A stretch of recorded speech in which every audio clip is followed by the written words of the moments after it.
교보증권의 사연관 차장 연결하겠습니다. 안녕하세요. 네, 안녕하세요. 네, 지난주 솔루션으로 제시해 주셨던 뭐 수소라든지 건설 기계 쪽, 중장비 쪽 한 주 동안의 움직임도 좀 좋았는데 큰 틀에서 먼저 보자면은 현재 시장이 보내고 있는 시그널 어떤 게 중요할까요? 글쎄요, 일단은 미국에서 CPI 발표가 나왔습니다. 가장 중요하게 우리가 봐야 될 물가 지표인데 한풀 꺾였다라는 부분들 나오면서 인플레가 정말로 피크아웃 한 것이냐라는 기대감들이 시장에 좀 형성이 됐었던 것 같아요. 그 이후로 생산자 물가 지수인 PPI도 동반 하락하면서 역시나 생산자뿐만 아니라 소비자까지 같이 꺾이는 이런 모습들 나타났고요. 특히나 PPI 같은 경우에는 전년 동월 대비해서 상승률이 4개월 연속으로 둔화가 되는 이런 모습들을 보여줬습니다. 하지만 여전히 CPI가 나온 이후에 발표된 미시간대 기대 인플레이션에서는 높은 수치들이 확인이 됐어요. 이게 이제 2주 간격으로 지표가 발표가 되는데요. 사실상 연준의 금리 인상 행보는 이런 기대 인플레를 꺾어서 소비를 줄이겠다, 소비를 위축시키겠다라는 목표인데 그게 2주 전 대비해서 0.1% 올라간 5.1%를 기록을 했습니다. 그렇다고 하면은 이 기대 인플레는 결국 우리가 두려워하고 있는 인플레이션의 선행 지표가 될 수가 있는 이런 수치거든요. 그렇다 보니까 CPI의 재상승 가능성이 다시 부각이 좀 되고 있는 그런 상황이고요. 일단 소매 판매 쪽도 전월 대비했을 때 1.3% 올라가면서 전망치를 웃도는 모습들이 나왔어요. 그래서 미국 연준 관계자들이 최근에 조금 이제 발언들을 많이 하는 그런 일정들이 잡혀 있는데요. 금리 인하 같은 것들에 대해서 너무 확대 해석하지 말자라고 하면서 차단에 나서는 모습들이 나타나고 있습니다. 금리 인상 속도에는 영향을 줄 수 있는데 우리가 그렇다고 해서 정말 시장이 기대하는 것처럼 피벗해서 완벽하게 금리 인하로 돌아설 거다. 그런 내용은 절대 아니다라는 것들을 모든 연준 관계자들이 얘기하고 있어요. 그래서 기준금리는 더 높게, 더 오랫동안 인상이 될 수도 있다라는 발언을 하고 있습니다. 대표적으로 한 3명 정도 보게 되면요. 샌프란시스코 연은 총재가 최종 금리 밴드를 4.75에서 5.25로 제시했어요. 현 금리 대비했을 때 1%포인트 이상의 추가 금리 인상이 가능한 수준이고요. 인상 중단에 대해서는 우리 그거에 대해서는 논의 대상 아니다라고 일축을 했습니다. 캔자스시티의 연은 총재도 고용시장 아직도 뜨겁다라고 얘기를 하면서 인플레 고착화를 굉장히 위험한 부분이기 때문에 경기 후퇴 일부가 있더라도 이거 없이는 물가를 잡기 어렵다라고 얘기를 했습니다. 연준이 2% 물가 상승률 도달을 위해서 경기 수축까지도 겪을 수 있다라는 부분들 다시 한번 언급을 했고요.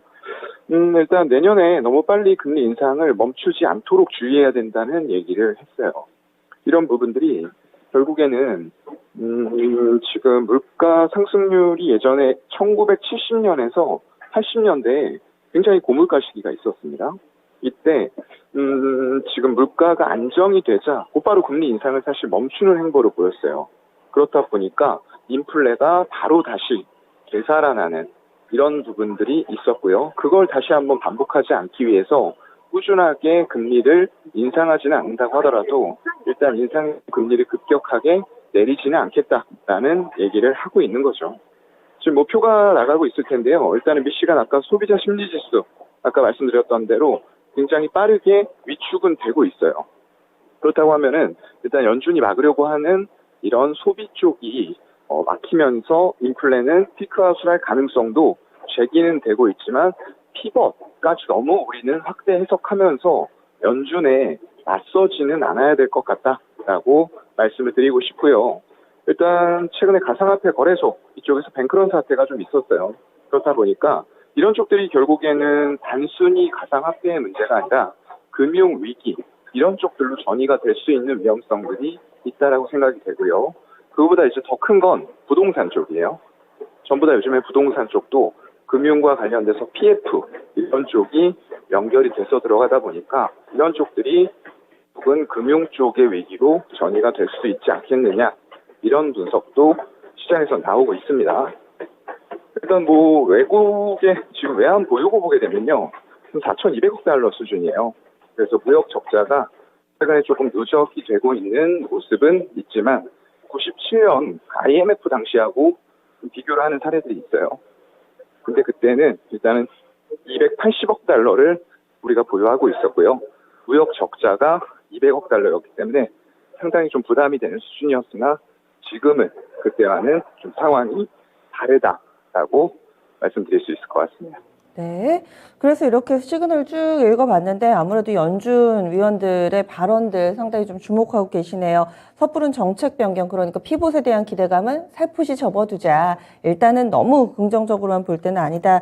이런 시그널들의 의미를 두어 주셨는데, 그러면 오늘 장에서 놓쳐서는 안 될 시그널 어떤 것들이 있을까요?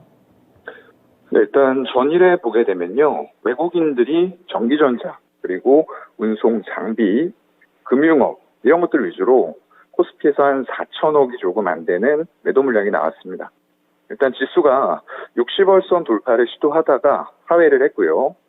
기관 쪽에서도 연기금이라던가 사모펀드 이런 쪽들을 중심으로 해서 매도에 같이 합세하는 이런 모습들이 나왔어요. 코스닥 쪽은 대부분 업종에 대해서는 매도가 기관하고 외국인들의 양매도가 나왔는데 개인만 2천억가량의 매수세가 유입이 됐습니다. 결국 최근에 어떤 기대감들 그리고 CPI가 꺾였다라고 하면서 기술주 쪽으로 들어왔었던 수급들이 이런 연준들의 고위 인사 발언을 보면서 일단 아직까지도 금리 인하 쪽을 우리가 너무 기대하는 건 섣불렀다라는 부분들이 수급으로 조금 나타나고 있는 그런 형태고요. 다만 코스닥 쪽에서 오락문화 이런 쪽의 업종에 대해서는 외국인들의 매수세가 돋보이는 모습이었습니다. 엔터 쪽 어제 굉장히 좋았는데요. SM이 140억 이상, JYP 엔터도 40억 이상의 외국인 매수가 들어왔고요. 거기다가 최근에 리오프닝 관련해서 이 카지노주들, 특히나 외국인 카지노가 굉장히 좋은 모습 보여주고 있어요. 지금 어제도 파라다이스를 외국인들이 55억 매수하는 모습들 나타났고요. 이쪽은 약간 리오프닝 중에서도 일반적으로 중산층 이하가 많이 그리고 지속적으로 소비해야지 좋아지는 것과는 약간 다릅니다. 이런 쪽들은 그냥 뭐 호기심이나 이런 부분들이 한 번씩 왔다 갔다 할 수 있는 거고요. 다만 VIP 그리고 VVIP들의 드랍백, 방문 이런 것들이 훨씬 실적에 중요하게 작용을 하고 있는데 일단 그러한 심리들이 살아났다라는 부분에 리오프닝에서도 단연코 독보적인 수급을 보여주고 있는 게 이 외국인 카지노, 특히나 파라다이스 쪽이 될 것 같고요. 최근에 아프리카 TV도 주가의 하락이 굉장히 심했었습니다. 트위치가 일단은 한국에서 VOD 서비스 중단한다라는 소식을 알리면서 상대적으로 수혜를 받을 수 있다라는 부분들이 주가를 좀 끌어올리고 있는 것 같아요. 잠깐 주춤하고는 있지만 어제도 일단 30억의 외국인 매수가 지속적으로 유입되는 모습들 나왔고요. 반도체 대형주에 대해서는 수급이 좀 쉬어가고 있습니다. 일단 그동안에 너무 급격하게 올렸던 부분 때문인지 수급은 좀 쉬어가고 있는데 다만 어제 같은 경우에는 오히려 반도체 대형주가 아닌 장비단, 코스닥의 반도체 장비 쪽으로 매수가 들어오는 모습들 굉장히 좀 특이하게 나타났어요. 리노공업 같은 경우가 86억 강한 매수 들어왔고요. 그리고 수소 쪽 관련된 HPSP 이쪽도 47억 수소 원일링 기술은 독자적으로 가지고 있기 때문에 영업이익률이 거의 IT 서비스 업종보다도 굉장히 높게 나오는 60%의 영업이익률을 가지고 있는 그런 기업이죠. 을 같은 갑이다라고 불리우는 ASML보다도 영업이익률이 더 높습니다. 그만큼 독보적인 수소 어닐링 기술로 반도체 단에서 실적이 어려운 시기에도 잘 커버를 해주고 있다.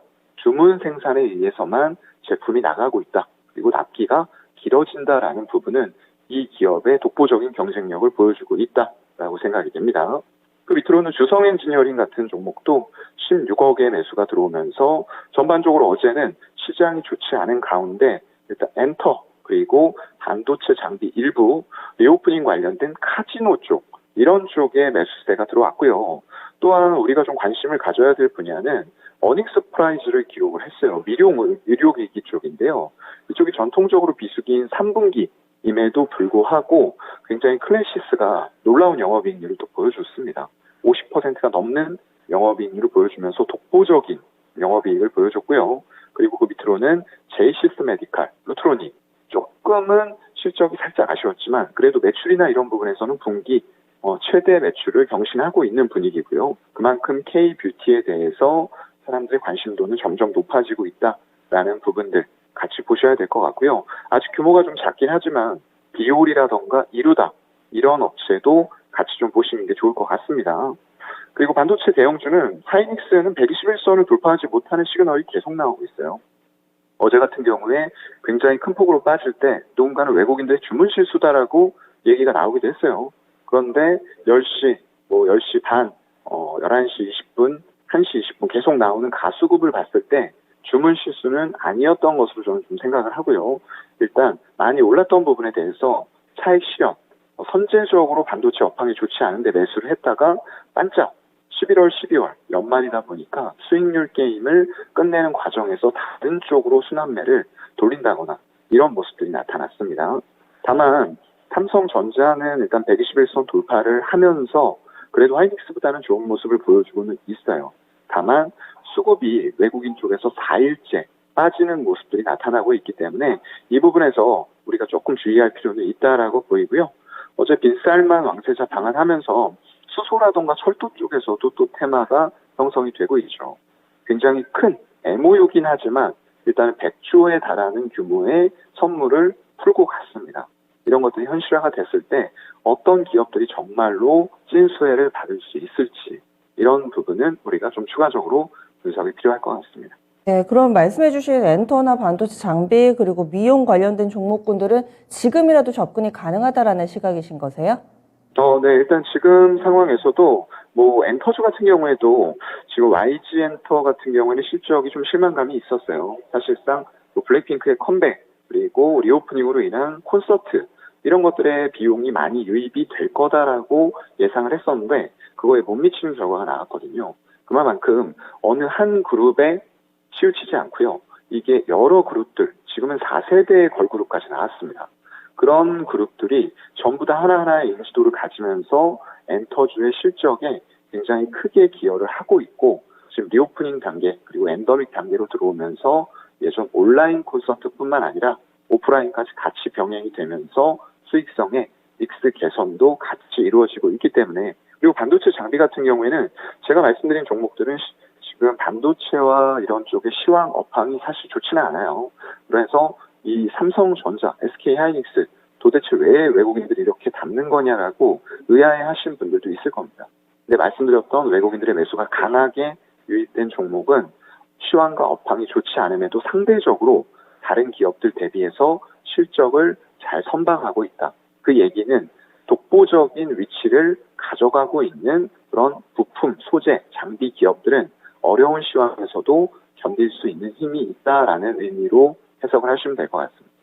그리고 앞서서 HPSP 이 영업이익률이 굉장히 높다 여러분 좀 강조를 해주셨는데 이런 종목군들을 요즘에 좀 투자하는 게 좋다. 영업이익률, 마진율 좋은 기업들 위주로 좀 보고 계신 건가요? 네, 아무래도 그게 좋을 것 같고요. 이렇게 좀 어려운 시장 그리고 지금 베어마켓 랠리인지 아닌지 정확하게 사실 알 수는 없어요. 하지만 그런 부분들이 연준의 입에서 확인이 되고 있기 때문에 사실 연준에게 맞서는 것은 시장에서 좋은 투자법은 아니다라고 생각되지만 그럼에도 불구하고 투자할 종목들은 분명히 시장을 뜯어보면 있다는 거죠. 지금 표가 아마 나가고 있을 텐데요. 코스피 기준으로만 제가 좀 살펴봤습니다. 영업이익률을 굉장히 잘 내고 있는 20% 이상의 기업들을 살펴보니까 1위에는 SD바이오센서가 있어요. 물론 팬데믹 때 누렸던 어떤 진단키트의 수혜가 감소가 되고는 있습니다. 근데 워낙에 그때 벌었던 돈들이 많았어요. 그렇다 보니까 이걸 향후에 미래 성장 동력을 위한 인수라던가 M&A 행보 이런 것들을 보이고 있는 관점에서는 향후에 굉장히 다시 좋아질 수 있는 기업이다라고 생각이 되고요. 3분기 영업이익률이 여전히 53%가 넘는 놀라운 영업이익률을 시현을 했고요. 바로 그 밑에는 DB하이텍입니다. 지금 이쪽이 TSMC와 거의 견줄 만한 영업이익률을 계속 내가고 있어요. 혹시 하는 피크아웃을 얘기를 하기도 하는데 결국 내년 하반기에 만약 이런 반도체 업황이 좋아진다라고 했을 때에는 다시 한번 증가세, 실적의 회복세가 보일 수 있을 거다라고 생각이 되고요. 역시나 50%에 달하는 영업이익률을 냈습니다. 하나만 더 보면요. 한미 반도체도 역시나 40%가 넘는 영업이익률을 보여주면서 도대체 이게 제조업이 맞냐라는 수치, 놀라운 수치들을 보여주는 이런 영업이익률 상위 종목들의 기업에 대해서는 여러분들의 관심이 주가가 빠졌다. 이러면 오히려 우리가 거기에서 매수 기회를 잡을 수 있는 이런 요인으로 생각하시면 좋을 것 같습니다. 알겠습니다. 오늘 자세한 분석 고맙습니다. 네, 고맙습니다. 네, 지금까지 교보증권의 사용관 차장이었습니다.